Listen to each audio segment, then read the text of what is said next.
renovam-se as ideias, falam em amor,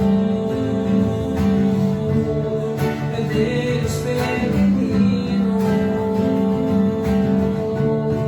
é nosso trabalho. Falta moça, nada mais. Falta moça, muito mais.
Cresceu, né, cara?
Eu vou mudar meu repertório.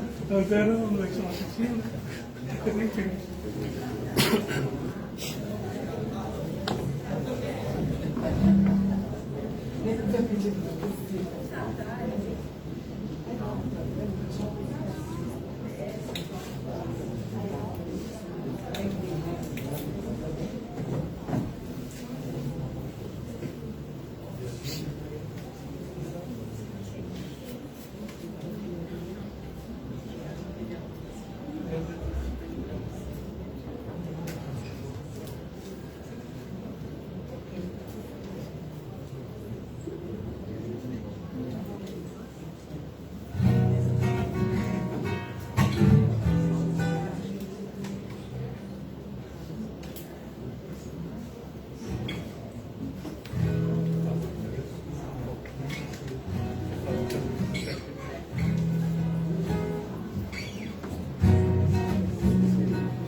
pessoal, boa noite a todos.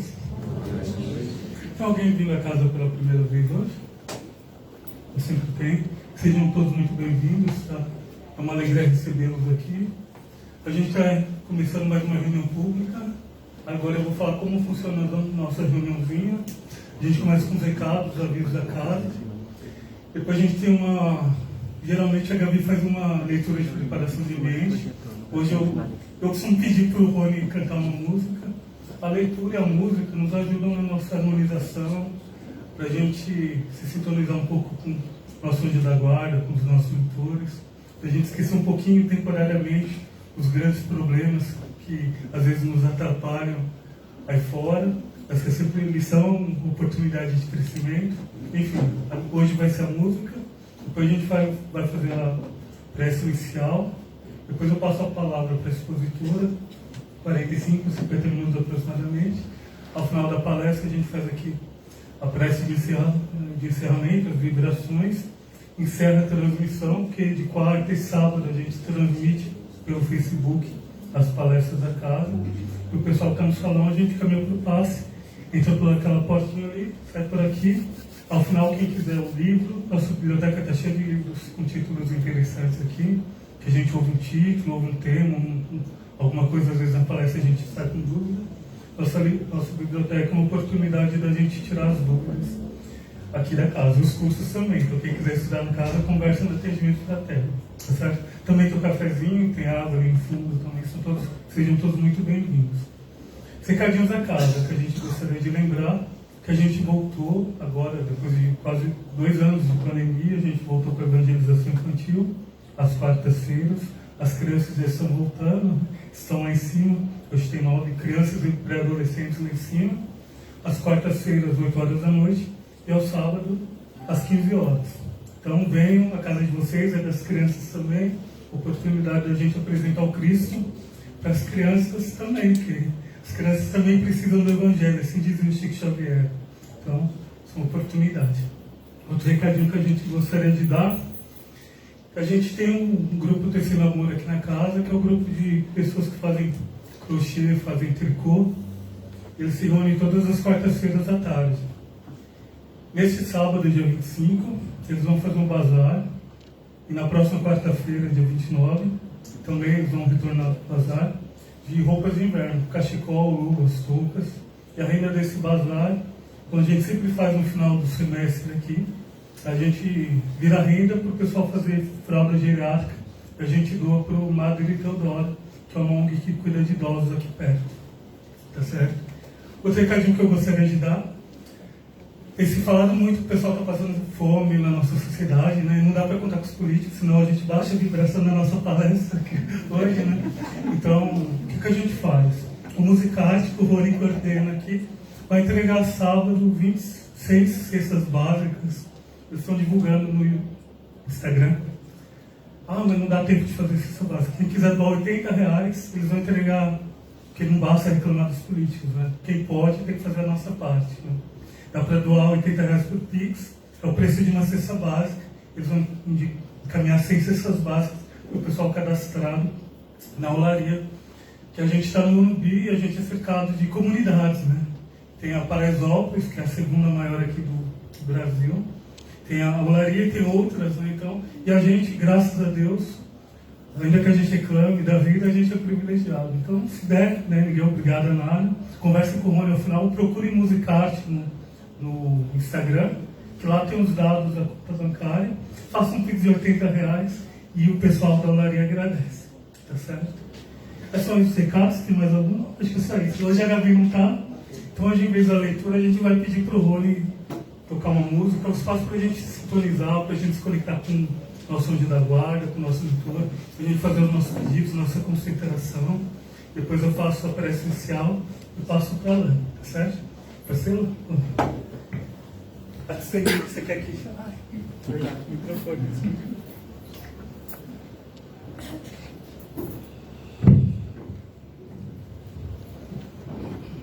A nossa querida música Alma, que propõe um diálogo com a gente mesmo, né? No infinito caminho da nossa evolução.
Então vamos assim, aproveitando a harmonia desse salão, a sintonia que essa música traz aos nossos corações, à nossa mente, elevando o nosso pensamento à grandeza de Deus nosso Pai, a Jesus nosso Mestre, nosso irmão, nosso amigo.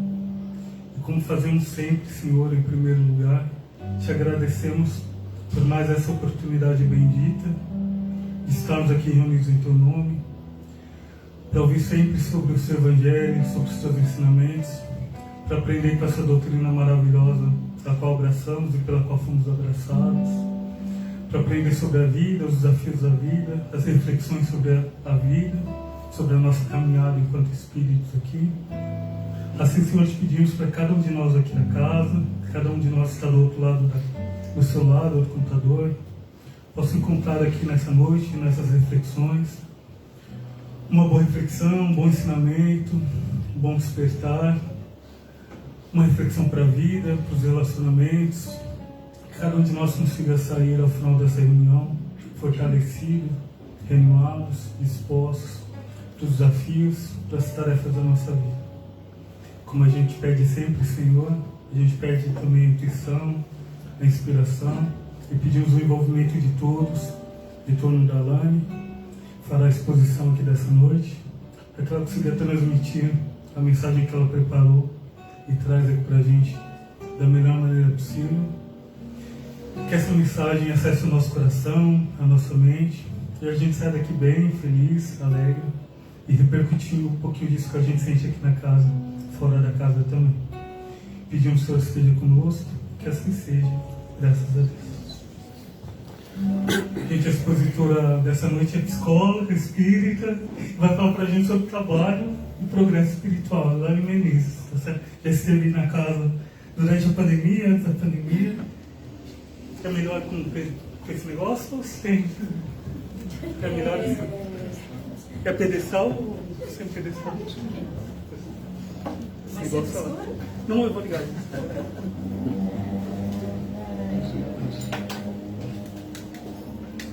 Dando escuro, a gente vai. Boa noite, gente.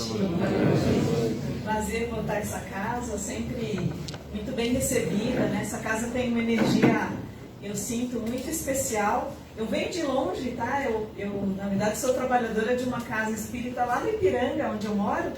Chama Lar do Amor Cristão, tem 50 anos. E lá que eu estudo um pouco da doutrina, e, enfim, faço meu trabalho também. Mas sei lá porque a vida me colocou no caminho de algumas pessoas aqui dessa casa, né? Uma grande colega, na verdade, hoje ela não está aqui, a Mônica, que é uma trabalhadora da casa também. Enfim, que conheci o Fernando e que conheci outras tantas pessoas. E, enfim, que me convidam para compartilhar um pouco algumas reflexões com vocês, né? Como disse o Fernando, eu sou psicóloga, então eu só digo isso porque a minha fala aqui vai estar sempre permeada pela perspectiva não só espírita, né, da doutrina, que eu humildemente estudo, mas também com o olhar da psicologia transpessoal, né? Ou seja, na crença de que a gente não é só matéria, né? Não é só um amontoado de carne ou só um cérebro físico, mas que a gente é um espírito que reencarna e que tivemos várias vidas pregressas, né? Então, a minha fala vai estar sempre também permeada por isso. E eu tenho uma segunda carreira ainda, além do meu trabalho no consultório. Eu sou terapeuta de vidas passadas no consultório e eu tenho carreira na vida corporativa também. Então, por isso, a escolha desse tema, né? Porque eu transito tanto vendo o sofrimento das pessoas que chegam para fazer terapia, sofrimento no seu aspecto profissional, assim como eu vejo a luta de quem está na vida corporativa, né? Eu trabalho com desenvolvimento humano já há mais de 20 anos na vida corporativa. Então, transito nesses temas e tento usar a doutrina, né, nossos ensinamentos da nossa doutrina, para explicar para a gente por que a gente passa por determinadas coisas, né? E quando a gente vai entendendo isso, a vida vai ficando bem mais leve, né? Então, vocês viram essa figura aí? Alguém sabe o que é essa tela aí? Já viu? Operários.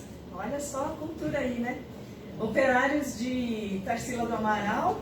Essa tela, ela foi pintada na época da industrialização, principalmente em São Paulo, né? Ou seja, o trabalho, ele traz, na verdade, progresso, né? Sem o trabalho, a gente provavelmente não desenvolveria a nossa inteligência, as nossas capacidades. Então, é um pouco sobre isso que a gente vai falar, e aí eu trouxe Tarsila do Amaral para nos inspirar também nesse tema. Então, vamos lá, vou tentar aqui manejar tudo, né? Porque eu tenho que passar a tela, de vez em quando tenho que usar o óculos, o microfone, né? É duro, gente, mas vamos lá. Bom, queria falar desse tema fazendo algumas perguntas para vocês aí refletirem. Primeiro, né?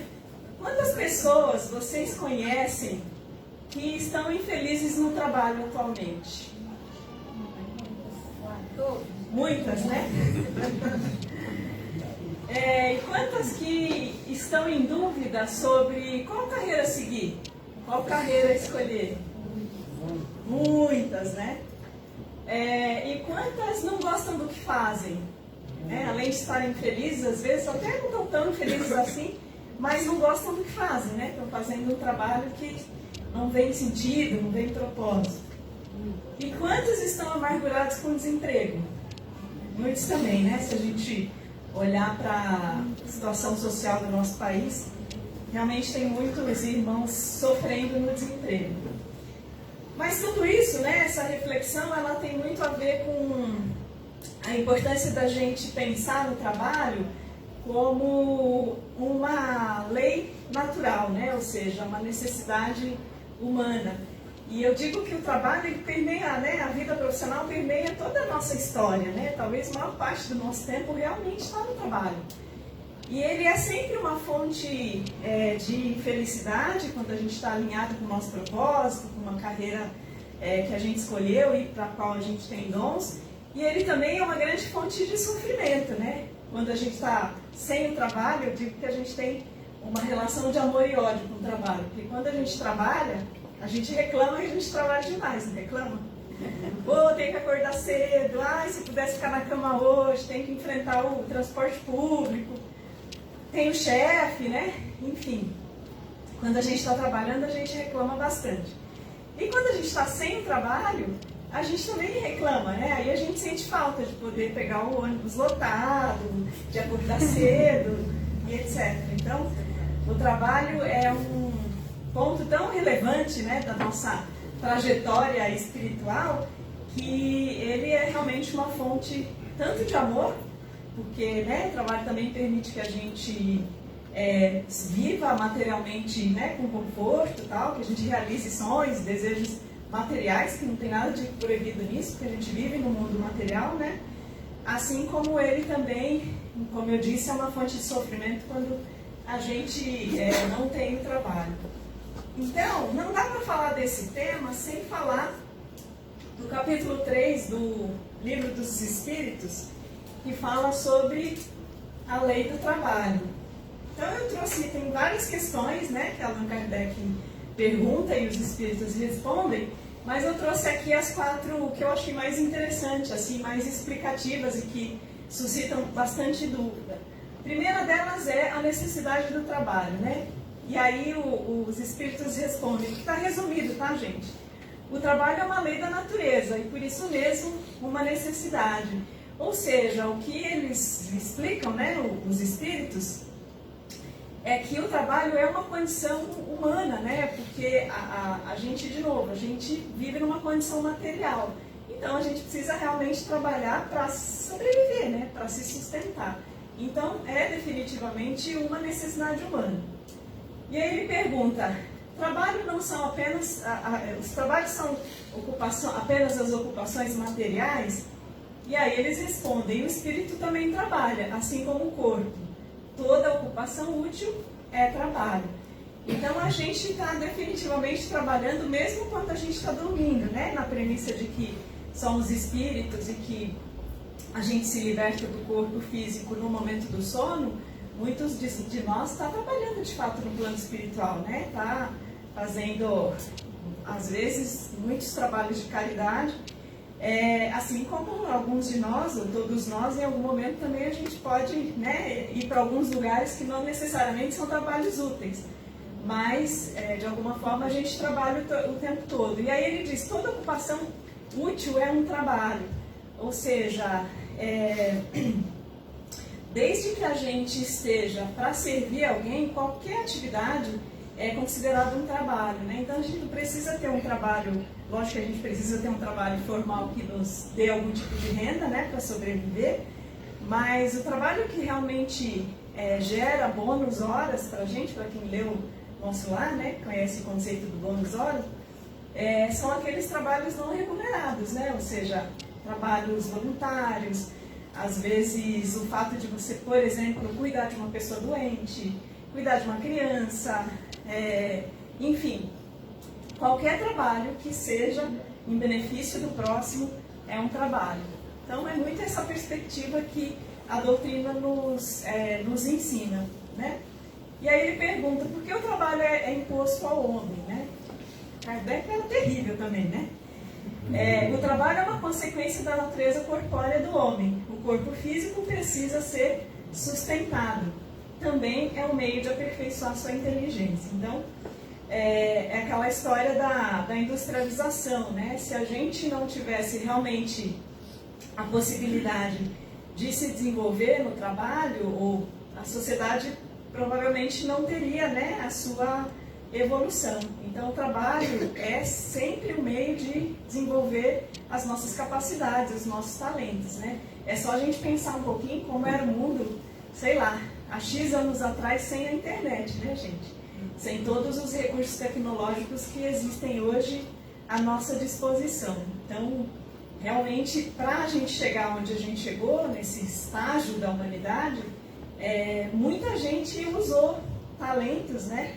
Desenvolveu habilidades ou trouxe habilidades de outras existências para que a gente pudesse, enquanto sociedade, evoluir, né? Então, o trabalho tem essa premissa, sim, é uma imposição, como diz ele, porque a gente tem uma condição corpórea, né? Estamos no estado físico, então ele é necessário.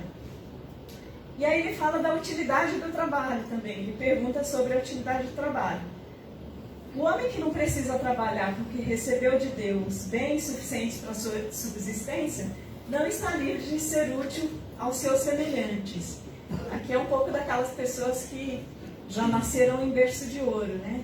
E aí a gente pode realmente pensar, bom, será que essas pessoas, por que essas pessoas não, né, vieram nessa condição?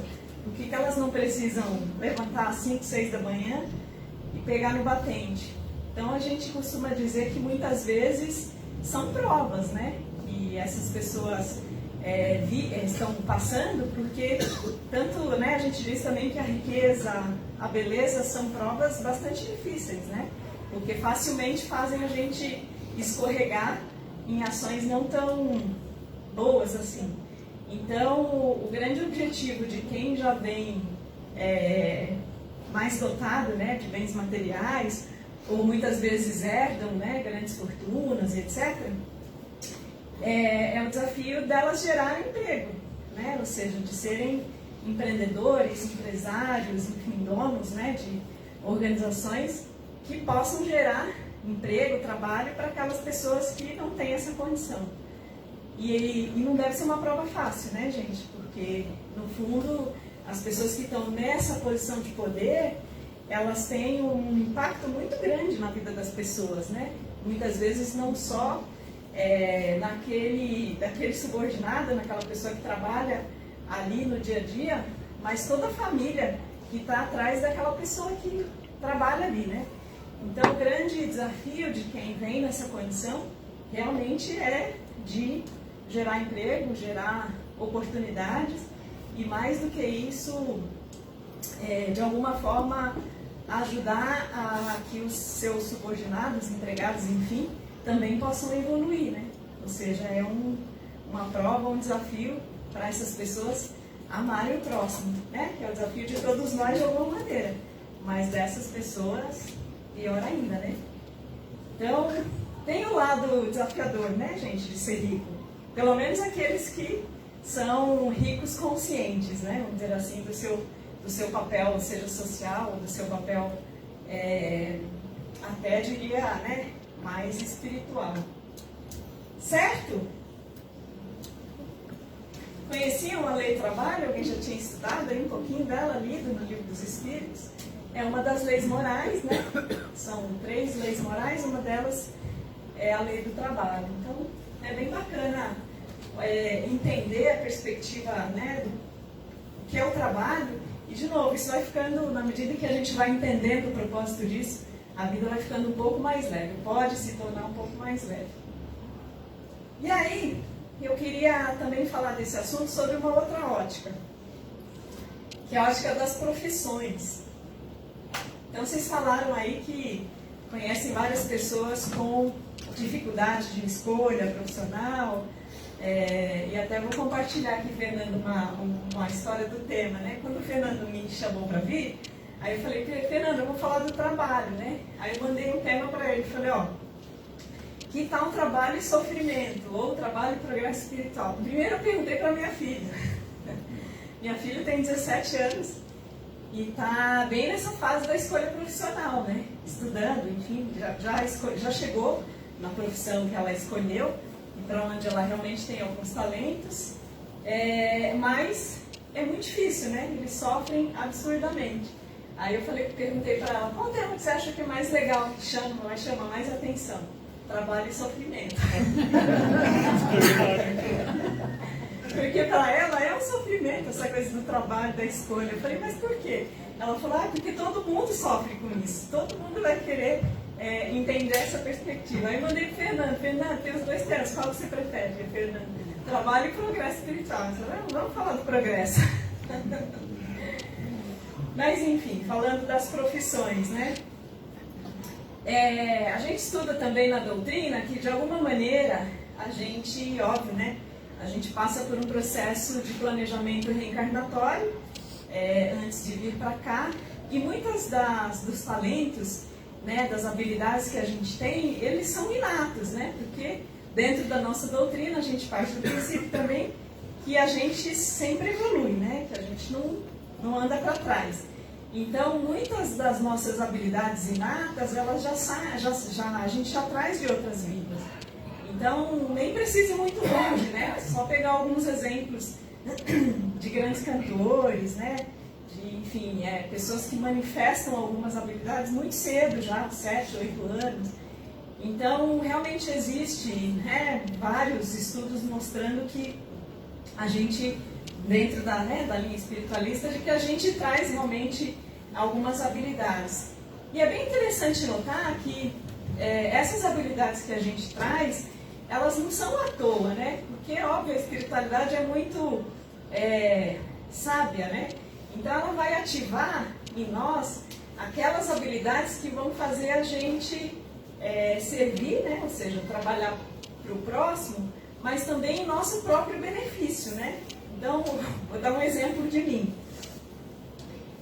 Eu brinco, né, que eu tenho o botão da habilidade matemática nessa encarnação, minha foi totalmente desligada.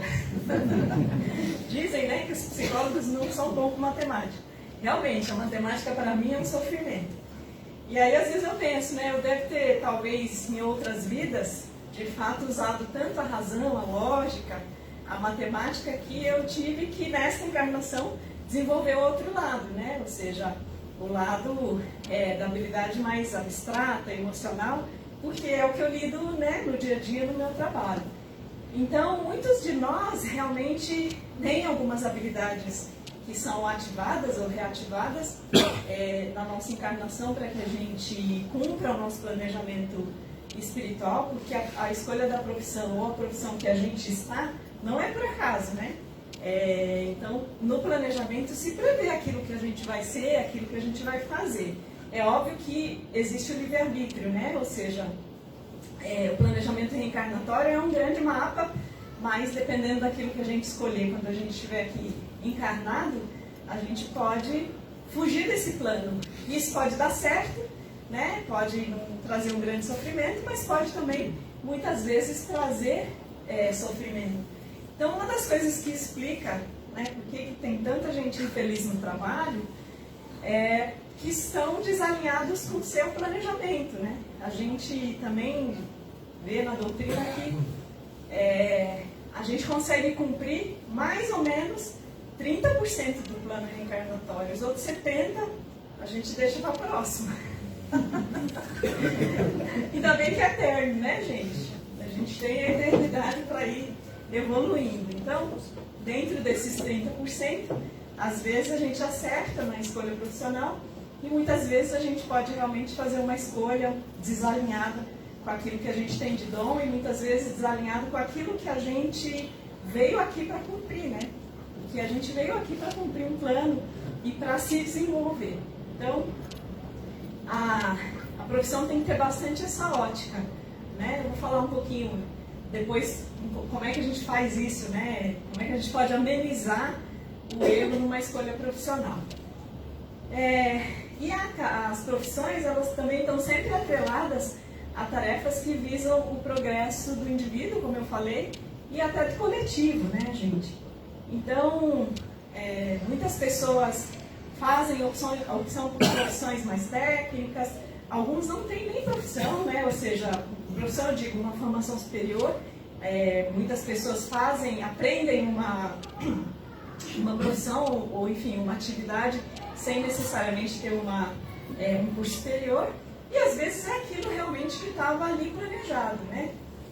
E aí eu me lembro de uma paciente uma vez, esse não foi nenhum caso meu, foi uma paciente de estudo, né, do grupo que a gente tem, de psicólogos de vida passada, e esse caso foi levado para estudo como exemplo. Era uma moça que trabalhava numa fábrica, ela trabalhava na linha de produção, e ela era uma pessoa bastante ambiciosa, que queria crescer na vida, que queria ganhar mais. E aí ela correu atrás, ela fez curso superior, ela chegou a fazer uma pós-graduação, só que ela não saía do lugar. Ela continuava lá, na mesma função, sem chance de crescer. Chegou a sair de um trabalho, mas só conseguiu se recolocar na mesma posição. E isso começou a gerar um grande sofrimento para ela, né?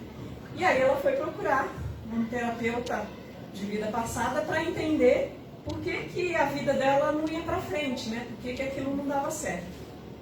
E aí o terapeuta de vida passada geralmente não faz regressão de memória por curiosidade, né? É realmente um processo terapêutico. A pessoa vai lá para entender, não só entender o que está por trás, né, de determinados traços ou de determinados sofrimentos, mas principalmente para mudar o seu temperamento, né, para descobrir o que esse comportamento, às vezes repetitivo, que a gente tem, gera em termos de impacto na nossa vida. E aí, nos processos regressivos dessa moça, se descobriu que ela teve várias vidas como pessoa rica. Ela tinha sido rica em algumas vidas e ela tinha feito mau uso do dinheiro. Então, ela trazia de outras vidas toda essa questão da ambição, né, do desejo de crescer, e de ter dinheiro e ter uma vida confortável e etc. Fez mau uso. E daí, o que acontece no plano reencarnatório, né? Bom, vamos lá para a prova da humildade, né, de você realmente fazer, levar uma vida mais simples, aprender a viver com menos recurso e etc. Então, tudo tem uma explicação, né? E essa moça, pelo que a gente soube da história depois, quando ela se deu conta disso, ela...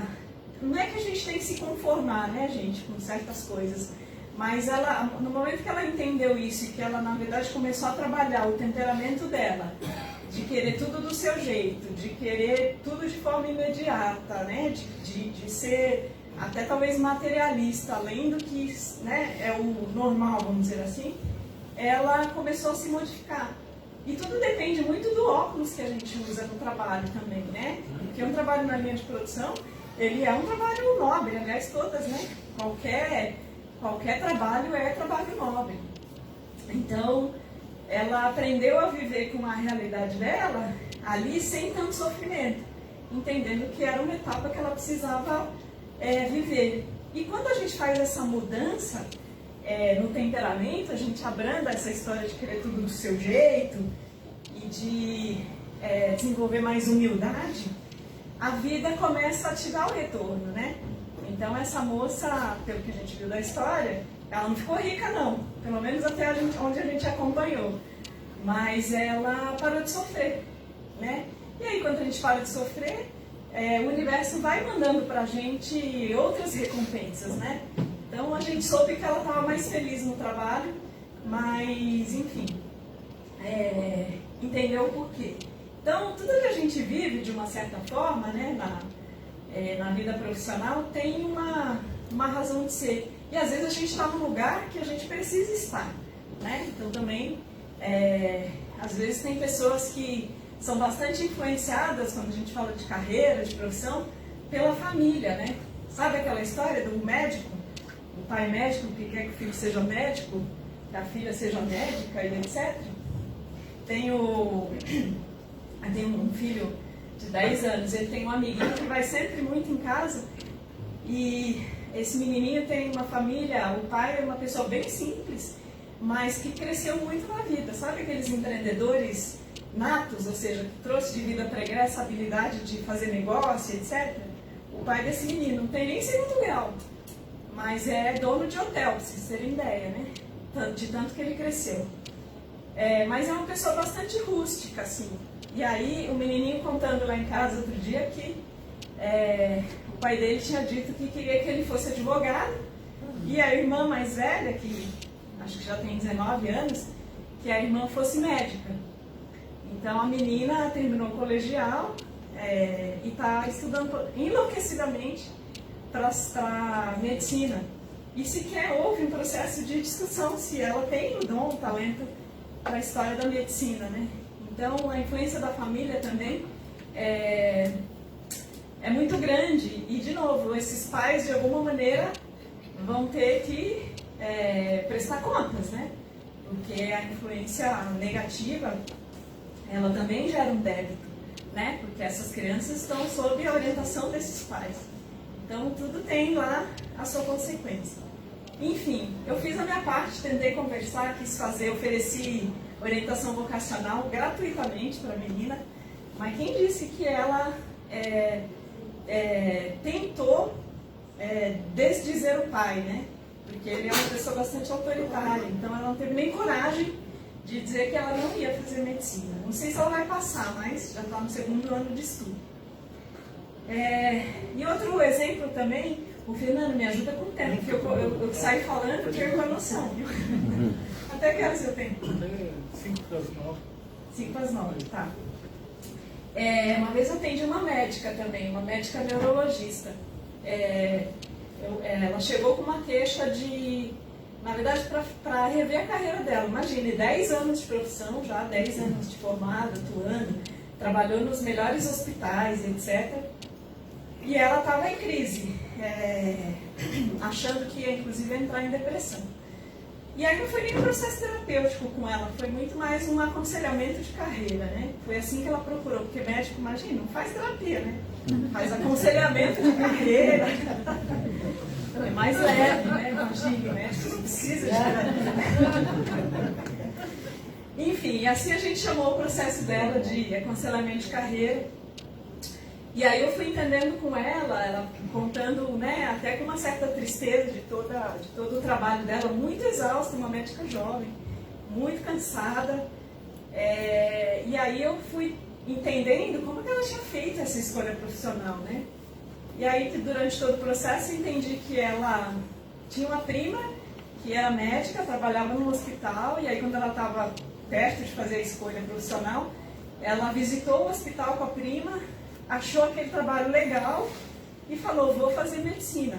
O pai dela estava num processo depressivo, e aí ela achava que também ia poder, com a medicina, ajudar o pai, né? E aí ela foi, e aí fui ouvindo toda a história dela. Gente, ela levou a medicina, eu acho que são, não sei se são, acho que são 5 anos de curso, mais 2 de especialização, né?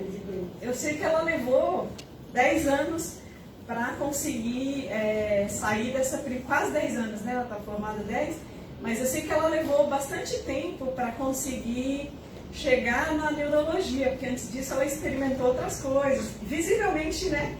Ela estava fazendo várias tentativas. Imagine, né, gente, porque medicina demanda um trabalho de estudo muito grande, né? Então, imagine o sofrimento dela.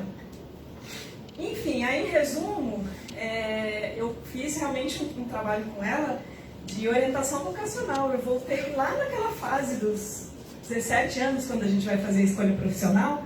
Eu apliquei alguns testes psicológicos e fui entendendo quais eram realmente os talentos dela. Para nossa surpresa, a medicina apareceu em que lugar? 4º lugar, gente. Ou seja, não é que também era tudo assim tão ruim, né? Senão ela não estaria 10 anos ali já atuando. Mas imagine, vocês vão passar por uma neurologista que ela era muito boa profissional, mas que não está feliz, né, com aquilo que está fazendo. E aí era a 4ª opção dela. Primeira opção dela, química. Parecido, né? Porque de alguma... A Márcia é médica também, veterinária, mas né? Eu imagino que vocês devam estudar né, bastante de química. Então, era a primeira opção, laboratório, sabe? Aquela coisa... Enfim. E ela estava despendendo muita energia, então, numa profissão que né, não era o principal dom dela. E aí, para encurtar a história, ela começou uma carreira paralela. Ela continuou na medicina, saiu de hospital porque ela era uma pessoa bastante introvertida, então trabalhar em hospital para ela demandava muita energia, o contato com muitas pessoas. Aí a gente foi chegando à conclusão que o ideal para ela era a medicina, mas no consultório, né? Ou seja, na relação né? um por vez, né? Era menos desgastante para ela. E aí ela começou realmente uma segunda carreira. E provavelmente deve estar mais feliz. Então, quando a gente terminou o processo, ela estava aliviada. Mas, gente, foi um processo de autoconhecimento, que a gente deveria fazer muito cedo, né? Principalmente nessa fase de escolha profissional. E nunca é tarde, né, para fazer. Hoje a gente sabe que a gente pode ter até 2, 3 profissões ao mesmo tempo, né? Não tem mais essa história de que você escolhe uma profissão e aquilo é para o resto da vida. Para algumas pessoas até sim, mas a gente pode ter mais de uma carreira, né? Se a gente conseguir dar conta, mas é possível. Bom, acho que eu não falei desse último item, né, dentro da carreira, posições de liderança. Hoje os gestores, os jovens, né, eles visam posições de liderança num grau de imediatismo bastante grande, né? Mal começou a vida profissional, já quer ser coordenador, gerente, diretor. Por quê, né? Lógico que, dependendo da empresa, essas posições, elas trazem um benefício financeiro, né? Ganha mais, tem bônus, tem carro, né? Tem uma série de benefícios. Às vezes as pessoas só visam isso, né? E no fundo, quando a gente olha sobre um olhar mais espiritual, a posição de liderança não deixa de ser uma prova também, né? Uma prova ou uma missão, porque quem está no papel de guiar os outros, às vezes guiar um grupo, ou imagine, né, gente, guiar uma empresa, às vezes com 7, 8, 10 mil funcionários, e por trás desses 10 mil tem mais, né, 3 ou 4 familiares. Então a responsabilidade do ponto de vista espiritual é bastante grande, né? E em posições de liderança, a pessoa realmente está na missão de tá no Evangelho segundo o Espiritismo, tem um capítulo que fala do seja perfeito. Dentro desse capítulo tem um item que fala dos superiores e dos inferiores. E ele trata exatamente disso, né? Que quem está numa posição de... Lá fala superioridade, mas né, numa posição de liderança, tem a missão de fazer os inferiores subir até Deus. É assim que está escrito lá no Evangelho. Então, não é um desafio fácil, né? E, ao mesmo tempo, a gente, quem está numa posição dessa, vai colher, né, os benefícios, se fizer um papel bacana de realmente desenvolver os outros, ou vai, de alguma forma, em vidas, né, futuras, colher o resultado daquilo que fez na vida de hoje. Então, esse é o bonito da doutrina também, porque é a história da lei, né, de plantio e colheita, né? Beleza? Bom, vamos lá. E aí, aqui eu trouxe, Pedro, trabalho e sofrimento. Não ia poder deixar de falar disso, né? Porque essa história de trabalho e sofrimento, ela importa bastante, como a gente falou, né? O trabalho ocupa muito tempo da nossa vida, e se ele for um peso para a gente, né? Se você tiver um trabalho que você considere um peso, isso é bem ruim, gente, para o progresso espiritual, né? Porque se o trabalho é o nosso meio de progredir, de evoluir, se você olhar para o seu trabalho, para a sua profissão, de uma forma pesada, né? De uma forma, como está ali a figura, né? do homem tentando fazer a pedra rolar, atrapalha todo o seu planejamento reencarnatório. Então, de duas uma, ou você faz alguma coisa para buscar um alinhamento com seus dons, né, com as suas habilidades, ou você muda o óculos em relação a como você vê o seu trabalho atual, né? Aquele chefe chato que não está na nossa vida por acaso, né? Muitas vezes eles estão lá para ajudar a gente a desenvolver o quê? Fala aí, gente. Humildade. Alguém falou mais alguma coisa? Paciência. Exatamente. Então, realmente não pode ser um peso, né? E aí tem a história de fazer o que gosta versus gostar do que faz. Nem sempre a gente realmente está num trabalho que a gente gosta, né? Num trabalho que está totalmente alinhado com o nosso planejamento, com as nossas habilidades. Mas se a gente pensar que todo trabalho que serve alguém é um trabalho útil, a gente precisa dar um jeito de gostar daquilo que a gente está fazendo, né? Ou de encontrar algum prazer, pelo menos se pensar na perspectiva de que, bom, alguém está sendo beneficiado por aquilo que eu estou fazendo, né? Porque, gente, pensa na história dos garis, né? O que seria da gente sem essas pessoas que recolhem o lixo, né? Que fazem um trabalho, em tese, menos nobre. Só em tese, porque é um trabalho muito nobre, né? Pensa nos caminhoneiros, quando teve a história dos combustíveis, né? Que eles fizeram greve. Vocês lembram quantas coisas faltaram, né? O impacto que teve social. Então, todo o trabalho, toda a profissão, enfim, é realmente um trabalho útil quando você pensa que ali você está servindo alguém, né? Então, se você está num trabalho que você não gosta, tenta desenvolver uma atividade paralela, né? Com seus talentos, com seus dons, para que a sua energia produtiva seja direcionada minimamente para alguma atividade útil, né? Seja via voluntário ou de qualquer outra maneira, que até possa te gerar renda também, mas que seja algo que você goste, né? Então, é bem importante a gente estar alinhado com isso. E aí o desemprego, né? Como a gente falou, muita gente vivendo essa situação. Se você não está desempregado, você certamente conhece alguém que está, né? Ou algum familiar. E é sempre uma situação muito desagradável, porque mexe muito com o nosso orgulho, né? E com o nosso senso de utilidade, né? Então, é uma situação realmente bastante difícil, mas ao mesmo tempo, gente, sempre é uma oportunidade para refletir, né? Sempre é uma oportunidade de pausa.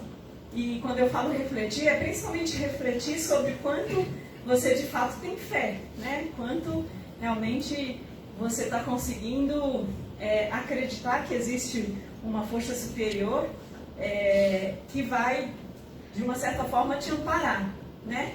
Então, não deixa de ser também um processo para desenvolvimento do seu orgulho, da sua vaidade.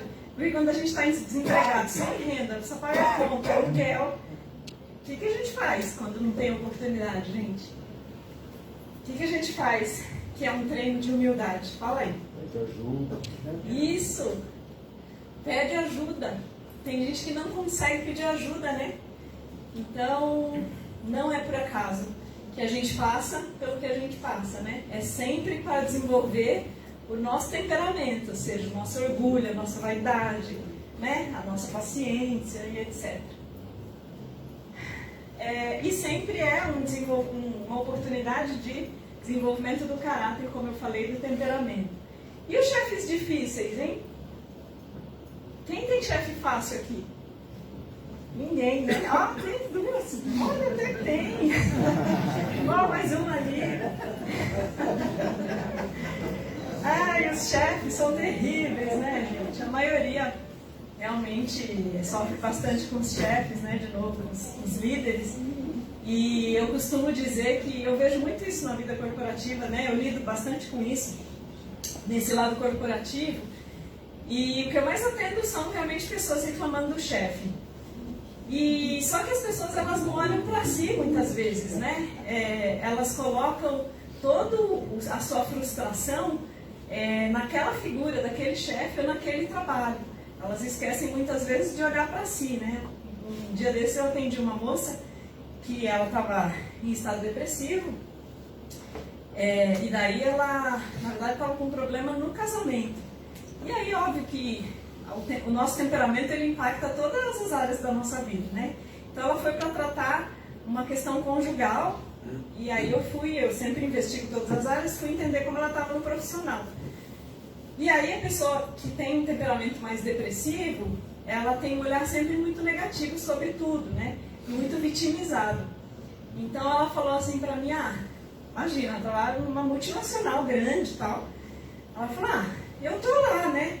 Eu fico lá com os meus relatórios e ninguém olha pra mim, ninguém se importa comigo. Então, eu dou o exemplo, gente, mais pra gente, sem julgar a pessoa que tá ali, né? Mas mais pra gente aprender com a experiência do outro. E aí eu perguntei para ela, mas e o que você acha que você poderia fazer para você ser notada, né? Ela não conseguiu responder. Ou seja, toda aquela tristeza dela, né, todo aquele estado, ela estava colocando ali no trabalho. Então é óbvio que ela não ia mesmo conseguir ser notada, né? Porque para a gente ser notada, o que a gente tem que fazer? Tem que ter autoconfiança, isso aí. O que mais? Se amar, sim, para ter autoconfiança, né? Mas no trabalho, para a gente ser notado, se destacar, o que a gente faz? Se doa, né? Trabalha com afinco, com responsabilidade. Se inova. Inova, exatamente. Ou seja, a gente tem que fazer o a mais também, né? Lógico que dentro de um limite, né? A gente também, a lei do trabalho fala sobre isso. Tudo tem um limite, né? Trabalhar excessivamente também é um problema, né? Também é uma condição de desamor, né? Porque a gente tem limite físico, né?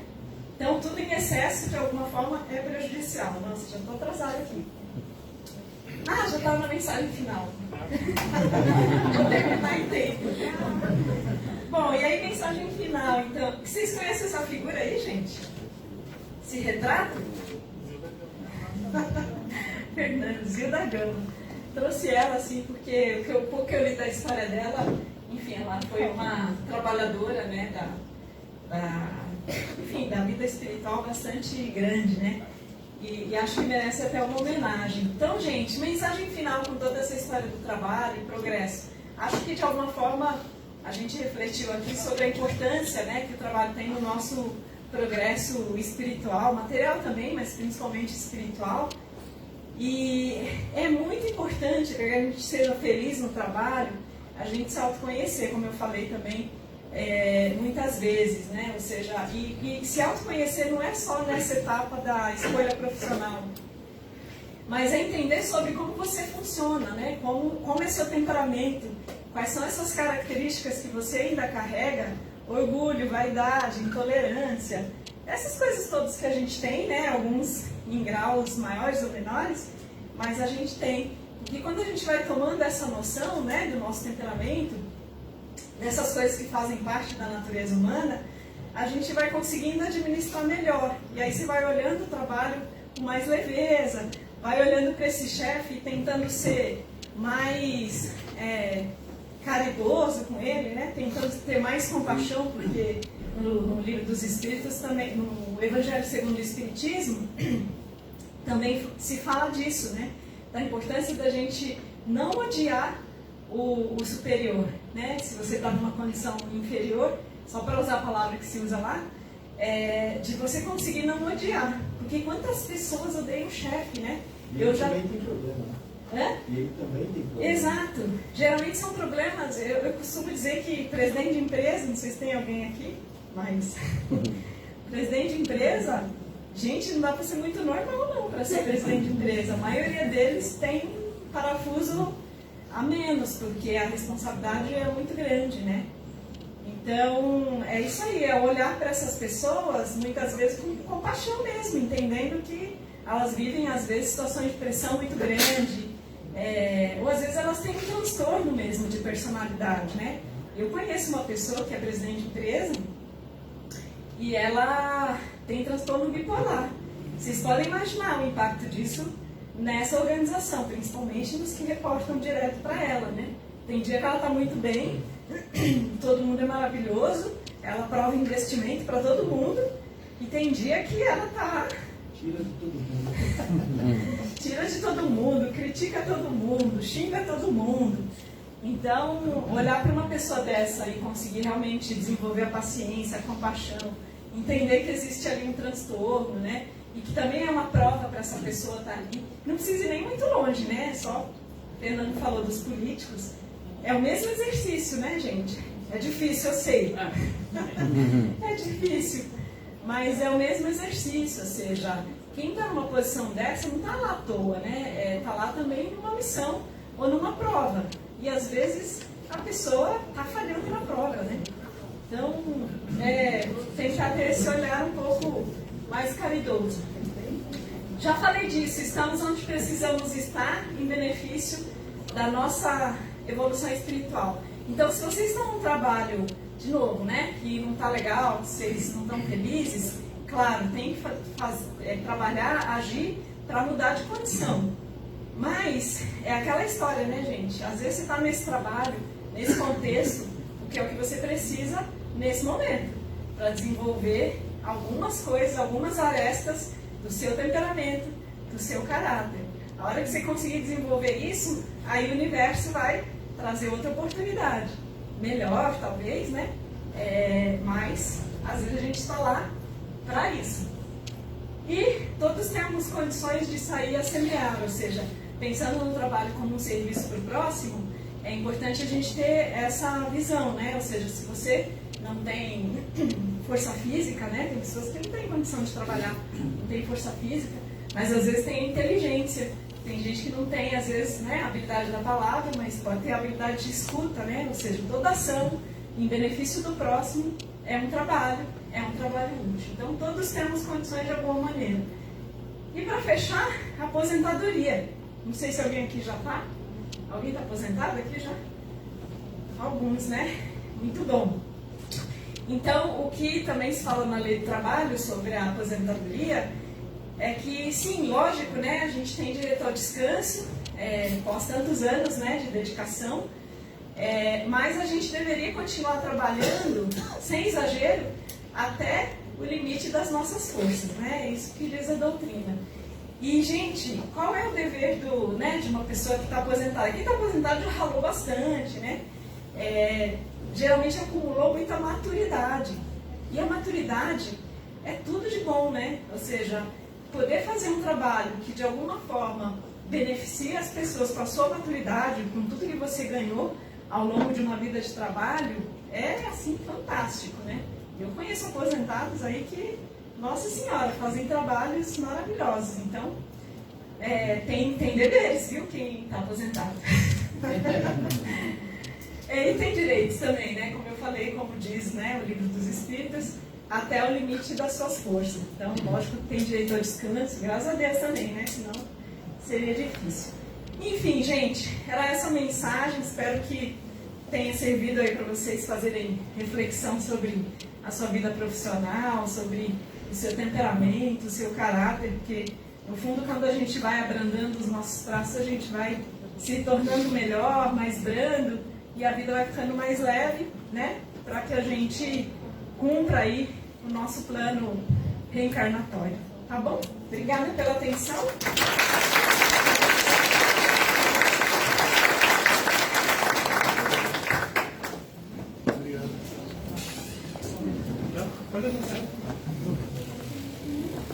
Os passistas se preparam, a gente vai aqui fazendo a nossa prece de encerramento, agradecendo a Lani pela belíssima reflexão da noite.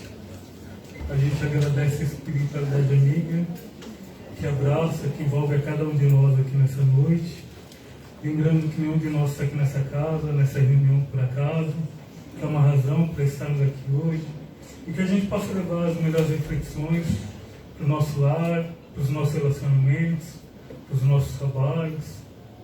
Enfim, Senhor, te agradecemos por essa oportunidade bendita, que está aqui dentro da casa. A gente abre o espaço, a gente abre o ouvido para o nosso anjo da guarda, para a espiritualidade conversar com a gente, conversar com o nosso coração. Aqui a gente se alimenta da parte espiritual, que é importante também na nossa caminhada. Por tudo isso te agradecemos, pedindo para que aos pouquinhos a gente consiga interiorizar cada um dos ensinamentos que a gente tem aqui, cada uma das palestras são sempre importantes na nossa caminhada, para os nossos desafios, a nossa vontade de se melhorar, de se esperar na imagem do nosso Mestre Jesus, nosso modelo e guia. Inspirados, amparados, alimentados espiritualmente como estamos, ouvindo a sintonia dessa música que abraça, que envolve cada um de nós. A gente aproveita para unir a coletividade dos pensamentos de cada um de nós aqui presentes, que a gente consiga doar em forma de vibrações, como diz André Luiz, pensamento é força, é vida. A gente vibra nossas melhores intenções, nossos melhores pensamentos a cada um dos nossos irmãos que neste momento no mundo passa por alguma dificuldade, independente de qual ordem seja, para cada um deles conseguir encontrar a ajuda necessária, o suporte necessário para superar suas questões e que consigam se estabelecer. A gente vibra, Senhor, pelo nosso planeta, esse planeta escola, que abraça cada um de nós em oportunidades, em desafios, mas em crescimento. A gente vibra por aqueles países que ainda estão em conflito, em desentendimento neste momento no mundo. Seus governantes consigam encontrar o caminho do diálogo, o caminho da paz, serenando seus maus instintos, suas más paixões. A gente vibra aqui pelo nosso Brasil, para que a gente consiga superar as nossas questões, lembrando o papel que compete a cada um de nós fazer para o progresso desse país também. Vibramos por cada um dos homens que estão no caderninho de vibrações ali na frente, para que pela misericórdia do nosso Pai, cada uma das boas intenções ali depositadas possam ser atendidas. A gente vibra pelos nossos locais de trabalho, de estudo, essas grandes ferramentas, instrumentos, nosso crescimento, nosso desenvolvimento. A gente vibra por todos os templos religiosos desse planeta, independente da denominação, mas tem esse importante papel de conectar o homem a Deus, ao divino, ao sagrado. Vibrando neste momento especialmente por essa casa bendita, o Centro Espírita Zé da Gama, que abraça, que acolhe cada um de nós aqui, cada um de seus frequentadores, de seus trabalhadores, possam ser sempre envolvidos pelo amor do Cristo, pela inspiração do Cristo. A gente vibra, Senhor, pelos nossos familiares e todas as pessoas que passaram ou que estão na nossa vida e que de alguma forma contribuíram para nós estar onde nós estamos hoje. Cada um deles consiga sentir nossa melhor vibração, nosso melhor pensamento, nosso amor. E neste momento, Senhor, a gente pede licença para vibrar por nós mesmos e pela nossa vontade de se melhorar, ser diferente, ser melhor hoje do que fomos ontem, ser melhor um pouquinho a cada dia mais. E a gente pede, Senhor, aqui para encerrar, que a gente possa levar mais uma vez um pouquinho dos ensinamentos, das reflexões dessa noite, que a gente possa voltar na semana que vem ou numa próxima oportunidade, para a gente continuar o nosso processo de crescimento, ouvindo um pouquinho mais, refletindo um pouquinho mais e se melhorando sempre. Pedimos, Senhor, que esteja conosco agora e sempre, e que assim seja. Graças a Deus.